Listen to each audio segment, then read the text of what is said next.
Hi எல்லோருக்கும் வணக்கம். இன்னைக்கு தனிஷ்காவோட லஞ்ச் பிரேக்ஃபாஸ்ட் என்னன்னு பார்க்கலாம். சிகப்பரிசியில் பணியாரமும் ஆப்பமும் தான் செய்ய போகிறேன். இந்த சிகப்பரிசி பணியாரம் ஆப்பத்தோட அளவு என்னன்னு சொல்லிட்டு எப்படி அரைக்கணும் இதெல்லாமே நான் இன்னொரு வீடியோவில் கொடுத்துருக்கேன். அதோட லிங்க் கீழே கொடுக்குறேன். கண்டிப்பாக செக் அவுட் பண்ணி பாருங்கள்.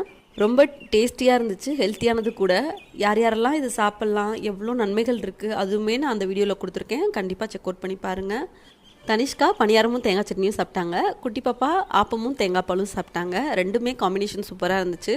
பாப்பாவோட லஞ்சுக்கு நான் கொண்டக்கடலையோட கிரேவி தான் பண்ணியிருந்தேன். அது இந்த பணியாரத்துக்குமே டேஸ்ட்டாக இருந்துச்சு. பாப்பா வந்து எனக்கு ஸ்நாக்ஸுக்கும் அந்த பணியாரமே வச்சுருங்க அப்படின்னு சொல்லிட்டாங்க. ஸோ இன்றைக்கி ஃப்ரூட்ஸை கட் பண்ணிவிட்டு இந்த பணியாரத்தையும் நான் பேக் பண்ணிட்டேன். லஞ்சுக்கு சாதத்தோட அந்த கொண்டக்கடலை கிரேவி ப்ளஸ் வந்து கொஞ்சம் கீ விட்டு நான் மிக்ஸ் பண்ணி கொடுத்துட்டேன்.